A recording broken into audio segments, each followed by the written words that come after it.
night we met, there was magic abroad in the air. There were angels dining at the Ritz, and a nightingale sang in Berkeley Square. Japan has plunged into the war and is ravaging the beautiful, fertile, prosperous and densely populated land of the Far East. Often at night I lie awake thinking of you, wondering when I shall see you again. I know fully all the sacrifices you have made because of me, and I'm overwhelmed with love for you. I guess to some extent coding is a bit like a puzzle. You're trying to convey information to the right people, and with the wrong people not able to intercept it and understand it. There's something I ought to tell you, and that is basically my life story. And everything I have to say on this tape will be absolutely honest. Little did I know how much heartache there was going to be after all that. It was such a romantic affair, and as we kissed and said goodnight, a nightingale sang in Berkeley Square. This is a love story. It encompasses war, separation, loss, a secret diary, and remarkable human determination. It is a story of two people, Donald Samuel Hill and Pamela Seeley Kirridge, but it is also the story of their children, Joanna, Carol and Christopher, and a quiet, decent man, the internationally famous mathematician Philip Aston of the University of Surrey. But most of all, it is a story about the redemptive power of love. For more than 50 years, the coded diary of Donald Hill remained impenetrable. He had written the diary whilst a Japanese prisoner of war during World War II in the Far East, in Hong Kong, and sealed it from prying eyes by the use of a most ingenious encryption system. The breaking of this cipher, his wife Pamela's dearest wish, was to prove an extraordinary business. So extraordinary that throughout long months here in my study I felt compelled to write a book about it, The Code of Love, and eventually to make this radio documentary. But to begin at the beginning. Donald Hill was born in 1913, the son of a Devonshire farmer. His mother Maud had ambitions for young Donald, however, and she insisted on having the family farm sold so that the boy should have an expensive private education. Barely a year later, Donald's father died in a shooting accident. It was almost certainly suicide. Maud dominated young Donald, and after his schooling she articled him to a firm of accountants in London.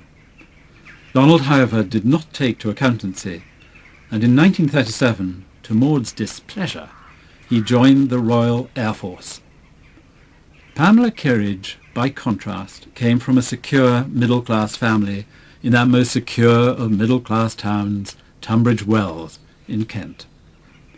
Her family was of Scottish descent, and her father, general manager of the Scottish and Union National Insurance Company, had moved south from Glasgow. Pamela and Donald met by merest chance at an RAF dinner, where their first impressions of each other were unmistakable. Donald Hill recounted his thoughts of that meeting to his son Christopher in a taped letter from 1982. I met Pamela Hill in Tunbridge Wells recently, and although frail and elderly, she retained sparkling memories of that first encounter with Donald in 1939. When the little bluebird, was never said a word, starts to sing spring, spring, and the little bluebell in the bottom of the dell starts to ring, ding, ding. I just took one look at this man, Phil. I mean, I couldn't believe it. I mean, I had a boyfriend at the time, but that went out of the window completely. I was absolutely gobsmacked, or whatever you call it. I don't think I'd ever seen such a beautiful girl in my life. I mean, Mummy in those days was quite beautiful, and she had her great thing was her eyes. She had the most glorious eyes. And I completely fell for Mummy, of course.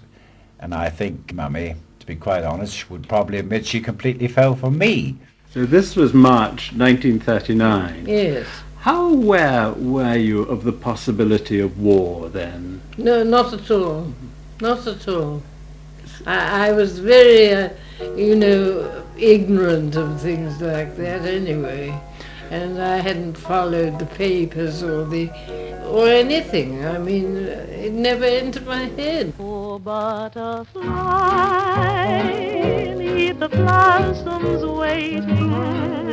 Poor butterfly, for she loved him so. This morning, the British ambassador in Berlin handed the German government a final note stating that unless we heard from them by 11 o'clock, that they were prepared at once to withdraw their troops from Poland, a state of war would exist between us. I have to tell you now that no such undertaking has been received, and that consequently this country is at war with Germany.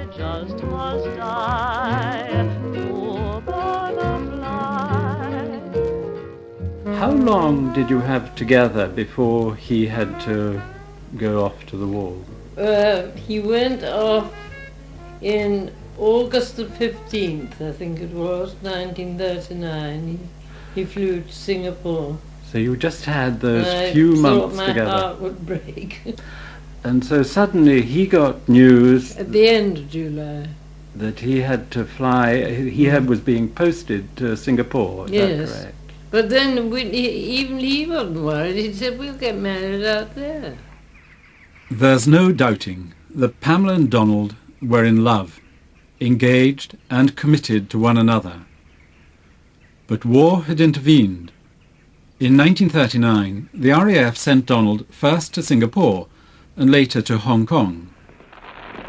As soon as I heard last night that Japan had attacked the United States, my first feeling was that Parliament should be immediately summoned. And then in December 1941, Japan invaded Hong Kong, and he was caught up in the Battle of Hong Kong. Did you hear from him in the course of the battle? Or no, I heard nothing.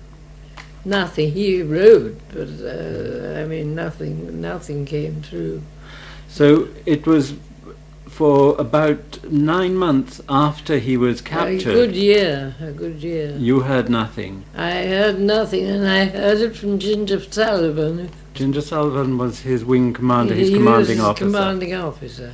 Mm-hmm. I was saying goodbye to my mother, and the phone rang, and it was Beryl Sullivan, and introducing herself and saying that her husband was my fiancé's commanding officer, and explained it all, that she wished to ring me up because she'd had a letter from Ginger. He wrote to Beryl and said, "Will you get in touch with the Pamela Kirridge and tell her that he's safe and well?" And that was when I first heard the news. Oh, it was so wonderful. But little did I know how much heartache there was going to be after all that, the waiting for another letter. And I didn't have one from him for a year, I think.